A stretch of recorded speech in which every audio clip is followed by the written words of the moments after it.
Hi tears, முறுக்கு சுடும்போது பலவிதமான பிரச்சனைகள் வரும். மாவை பிழியும் போது சரியாக வராது. எண்ணெயில் போட்டோன்னா உடஞ்சி போயிடும், முழுசாக ஒழுங்காக வராது. அதுக்கப்புறமா நிறம் மாறி வரும். அதே மாதிரி நல்ல மொறுமொறுப்பு இல்லாமல் கடன்னு கடிக்கவே முடியாத மாதிரி இருக்கும். இந்த மாதிரிலாம் எதுவுமே இல்லாமல் ரொம்ப சுலபமாக செய்யக்கூடிய ஒரு சூப்பரான முறுக்கு செய்ய போகிறோம். இது ரொம்ப நல்லா இருக்குங்க. இருக்கிறதுலே ஈஸியான மெத்தட்னு கூட சொல்லலாம்.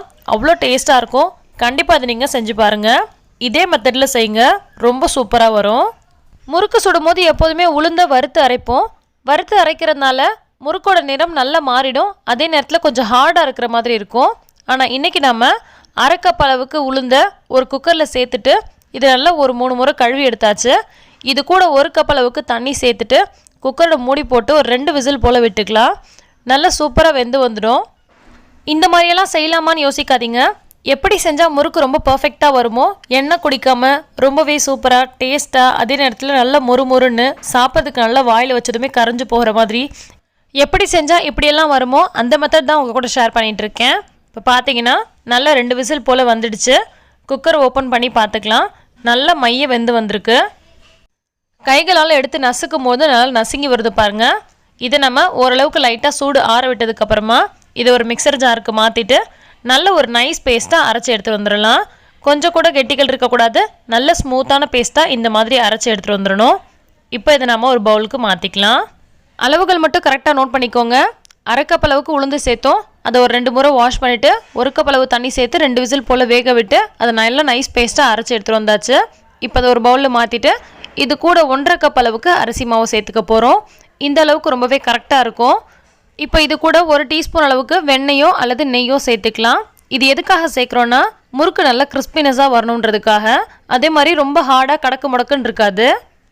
இப்போ இதில் 1/2 டீஸ்பூன் அளவுக்கு கருப்பு எள்ளு சேர்த்துக்கலாம், அல்லது வெள்ளை எள்ளும் சேர்க்கலாம். அதே மாதிரி ஓமம் கூட கொஞ்சமாக சேர்த்துக்கலாம். நான் கருப்பு எள்ளு மட்டும்தான் சேர்த்துருக்கேன். இப்போ இதை நல்லா மிக்ஸ் பண்ணி விட்டுக்கலாம். இது கூட தேவையான அளவுக்கு உப்பு சேர்த்துட்டு நல்லா கைகளால் பிசைஞ்சு விட்டு எடுத்துக்கலாம். பிசையும் போது தண்ணி தேவைப்பட்டுச்சுன்னா கொஞ்சமாக தெளித்து மட்டும் பிசைஞ்சிக்கோங்க. ஆனால் இதுக்கு சரியாக இருக்கும். தண்ணி தேவைப்படாது. ஒருவேளை தண்ணி தேவைப்பட்டுச்சுன்னா சேர்த்துக்கோங்க. நான் இன்றைக்கி சேர்த்துருக்க அரிசி மாவு நார்மலாக நம்ம இடியாப்பத்துக்கு செய்யக்கூடிய அரிசி மாவு இருக்கு இல்லையா, அதுதாங்க. நீங்கள் கடையில் வாங்கின அரிசி மாவு கூட பயன்படுத்திக்கலாம். பச்சரிசி மாவு தான் பயன்படுத்தணும். நான் ரேஷன் அரிசியில் அரைச்ச மாவு தான் யூஸ் பண்ணியிருக்கேன். அதுவே ரொம்ப சூப்பராக வரும். ஸோ இதுக்காக நீங்கள் கடையில் அரிசி வாங்கி அதுக்கப்புறம் ஊற வச்சு காய வச்சு இதெல்லாம் எதுவுமே பண்ணிகிட்டு இருக்க தேவையில்லை. சாதாரணமாக நம்ம வீட்டில் எப்போதுமே இருக்கக்கூடிய அரிசி மாவு சேர்த்தாலே போதும். இப்போ நல்லா பிசைஞ்சிட்டு இதை நம்ம முறுக்கு அச்சில் சேர்த்துக்கலாம்.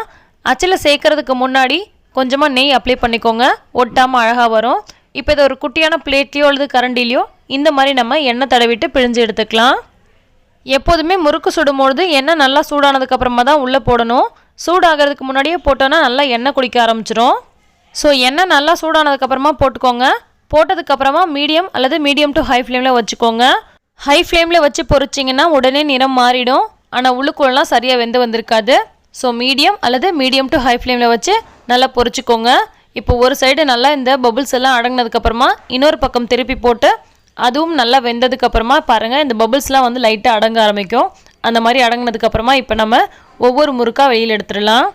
ரொம்பவே சூப்பராக நிறம் மாறாமல் எப்படி பர்ஃபெக்டாக வந்திருக்கு பாருங்கள். நம்ம உளுந்த வேக வச்சு சேர்த்துருக்கனால நிறம் மாறவே மாறாது.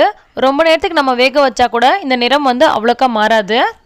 ரொம்ப வெள்ளையாகவும் எடுத்துடாமல் அதே நேரத்தில் ரொம்ப நிறம் மாறாமல் விடாமல் அந்த சாண்டல் கலரில் வரும் இல்லையா, அந்த சமயத்தில் நம்ம வெளியில் எடுத்துடலாம். அப்போ முறுக்கு ரொம்பவே பர்ஃபெக்டாக இருக்கும். இதே மாதிரியே மீதம் இருக்கக்கூடிய மாவையும் அடுத்தடுத்த பேட்சாக பொரிச்சு எடுத்துக்கலாம்.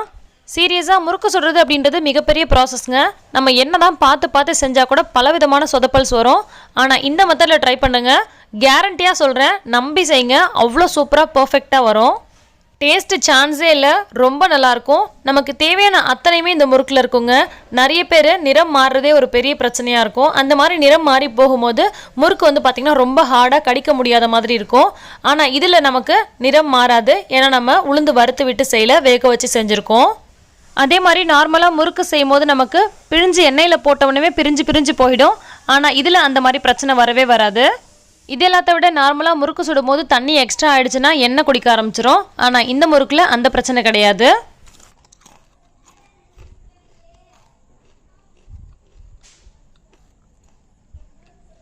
பார்த்தீங்களா எந்த அளவுக்கு நல்லா கிறிஸ்பியாக மொறுன்னு இருக்குதுன்னு. ஸோ ஹார்டாக இல்லாமல் நல்லா மொறுன்னு சாஃப்டான முறுக்காவும் வரும். மீதம் இருக்கக்கூடிய மாவை சரியாக பிழிய வராது. அதை இந்த மாதிரி கைகளால் லைட்டாக உருட்டி விட்டு போட்டோன்னா சாப்பிட்றதுக்கு சீடை போல டேஸ்ட்டு கிடைக்கும். இதை விட ஈஸியான பர்ஃபெக்டான முறுக்கு செய்ய முடியாது, அந்தளவுக்கு ரொம்ப சூப்பராக இருக்கும். கண்டிப்பாக இந்த ரெசிபி உங்களுக்கு பிடிச்சிருக்குன்னு நினைக்கிறேன். கண்டிப்பாக இந்த வீடியோக்கு ஒரு லைக் போடுங்க, மற்றவங்களுக்கும் ஷேர் பண்ணுங்கள். எல்லா புகழும் இறைவனுக்கே. நன்றி.